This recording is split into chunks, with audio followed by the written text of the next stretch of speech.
Right, for more on this, we're joined now by a representative from the Gugulethu Community Policing Forum, who has chosen to remain anonymous for safety concerns. Mhlekazi, good evening. Good to have you, and thank you very much for coming on this evening. Second mass shooting in Gugulethu in just 5 days. As the Gugulethu Policing Forum, to what do you attribute this? I mean, what is behind the rise in mass shootings? I think first you must declare a state of emergency in Gugulethu. Number two, in Gugulethu we have a shortage of vans, shortage of staff, and it seems that authorities are not interested to address these problems. And behind these killings, these are not merely a police matter. You need state intelligence to intervene, because we've been calling for that for quite some time. We have been saying, where is the state intelligence in this matter? And this thing has been going on for some time. And the state has not been intervening in making sure that you halt this problem in Gugulethu. And we are distraught as community members. We are shaken. We are afraid to speak because we know what is going to happen if we come public around this matter. This is a matter that is not even being discussed on the streets because we fear for our lives. Who are the perpetrators of this mass shooting? The MEC, Regan Ellen, saying these are gang-related issues. So who are they? Are they gang-related? Are these revenge killings? Or is it just acts of criminality? For us, especially as community members, we don't work with bodyguards. For the MEC, it's easy for him to say that because around him there's an entourage of bodyguards. We can't officially say what it is because we fear for our lives, because we are here in the heartland of what is alleged to this thing of extortion is happening. We are in the heartland of it. So for a mere member of the community to come out public and talk about the issue of extortion, we are thinking of our safety. It's not easy to talk about. You can't even invite people in a community hall and say, let's talk about this matter, because we fear for our safety. It's easy for the MEC to say that. But what we are saying as the people on the ground in Gugulethu to say that declare state of emergency, give us more resources, because this is not a police matter. This is not a police matter. This matter needs intelligence. Yeah. Already we have been marginalized in Gugulethu. We are working with shortages of police personnel in Gugulethu. There are vans that are not working. Gugulethu has been marginalized. That we must state it publicly. We must not be afraid of it. Yeah. But we have resolved as a collective to say that this does not only require South African Police Service. Yeah. We need other state institutions in terms of task force to be deployed so that you eliminate this problem amongst our midst. So as you're calling for intelligence, as you yourself are saying, you are possibly in harm's way just by talking. This tells us that these are planned acts. Do you think that there are divisive or negative social forces or third forces that are working in the background? Hence, we are facing this increase.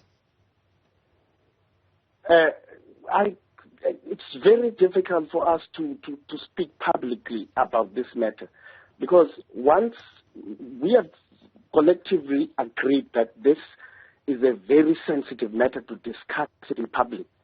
So we can't go official and state in terms of there are people behind this who are meeting somewhere and discussing in terms of eliminating others.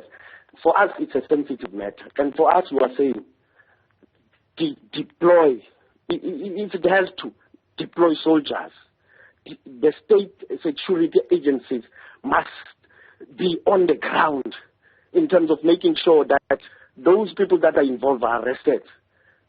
It's not a police matter, because if you reduce it to a police matter, the police themselves are afraid. Yeah. The police themselves live amongst our midst in the communities. They are not living in Newzroom. They are not living in Constantia. They are living amongst our midst. So you can't set the South African Police Service for failure. Address the issues that every time you call, we have an imbizo. We are saying to the National Commission, we have told him that we have shortage of staff. How do you expect to fight extortion with limited resources? Why don't you declare this matter, Gugulethu, into a state of emergency, and prioritize it? Because no one wants to speak publicly. We are afraid. We are under siege. Yeah. What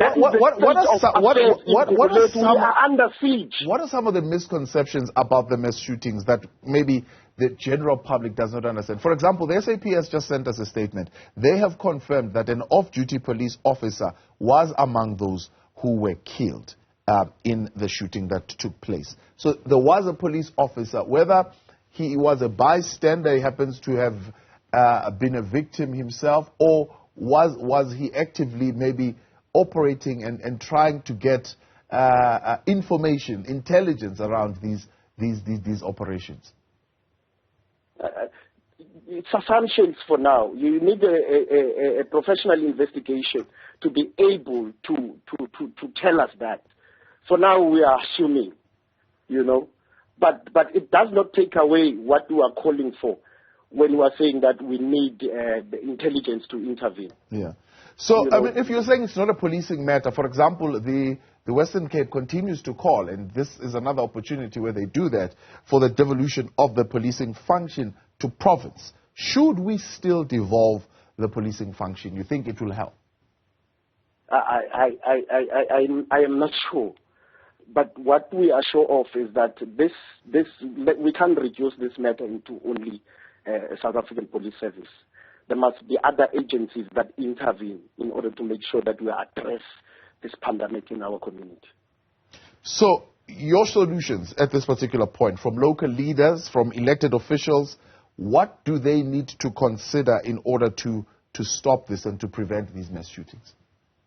I think there must be an integrated plan coming from all stakeholders on the ground, in terms of trying to find solutions or ideas in combating this problem. Because when we are saying we are under siege, you can't make business in Gugulethu for now under these trying conditions that are affecting our people. You can't. We are all under siege, especially in Gugulethu. We have a business forum. We are also talking to them as to say this also affects you, because now people are targeted, saloons are targeted, housing developments are targeted. So we really need everyone in one room to sit down and discuss a way forward around this matter, because it affects all of us. When we're saying we're under siege, we mean exactly that. It needs everybody. That's why we are now planning on an anti-crime summit to try not just another talk shop, but to try to find solutions to this problem, because it's not just a policing matter. Yeah. So with businesses now also being attacked, do you think there is a correlation, right, between the economic struggles in the township and the increase in these mass shootings? Are they economically related in any way? Look, I'm also from the township. It doesn't mean when I'm unemployed, I must pursue criminality. Because if we approach that narrative, it's a very negative one. Unemployment affects everyone. Poverty affects everyone. But it would be a very negative narrative as to say that when there are socio-economic conditions are affecting us, then we must opt for, So we must be very careful around that narrative, because we want kids to go to school and study, so that they can pursue their lives in a better way. We can't draw on a negative narrative for that. But I'm not saying poverty there's no correlation between poverty and crime. I'm not saying that. So but I don't want us to employ that narrative because it's a dangerous one. So the Minister, the General, Bekele, as well as General Fani Masamula, are coming there tomorrow, leading a delegation of senior officers who are going to interact with the investigating team and also visit, of course, the bereaved family. But here's a call that they are making. They are appealing to members of the public. That is yourself. That is the Community Policing Forum and other members of the community to assist with information that will lead to the arrest of the perpetrators behind the mass shootings. Do you think there are members of the community who know who are the perpetrators? But we must first break down this trust deficit between the community members and the police. You know, it's not as easy as you put it, that people must provide information. You know, you must first guarantee our people's safety. But if they report anything, you know, nothing is going to happen to them. As much as what you are saying is very important, because you cannot fight, the police cannot fight crime without Abantu, without people. But we must first deal with this trust deficit between Abantu and the police. Yeah. The NY5 area generally, I mean, what kind of a community is it? What do you mean, what kind? I mean, in terms of the levels of crime, is it a safe community generally, except for these occasions that have happened? It's normal. You know, Gugulethu is the same. Section 2, Section 1, Section 3, Section 4. It's the same environment. So there would be nothing peculiar coming out of this section. You're saying that would set it apart in terms of the incidents that we are seeing? No, there is nothing like that. Because we also believe that some of these people that come and kill people from Gugulethu, they do not reside in Gugulethu. They reside in the surrounding areas of Gugulethu. You know, upon our informal investigations. Yeah. The other question that could be raised, for example, around the reasons why, do you think there is a proliferation of maybe weapons, illegal firearms that are sitting in the wrong hands in the area?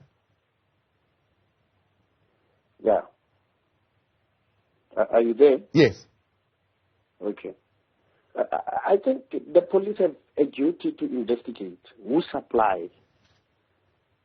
There's people from the community with weapons. I think that is where our concern is. Who is supplying these weapons? All right. Much appreciated. That is the spokesperson for the Gugulethu Policing Forum, who has chosen to remain anonymous there. As you heard him say, that the community is under siege and they are fearing for their lives. They can't even speak at the moment about the situation because their safety is not guaranteed. This, of course, as the police are issuing a statement that one of those who got caught in the crossfire of this mass shooting was an off-duty police officer, and they are heading there with the high delegation of officers who will be consulting with the investigating team, certainly to speed up this particular process of investigation.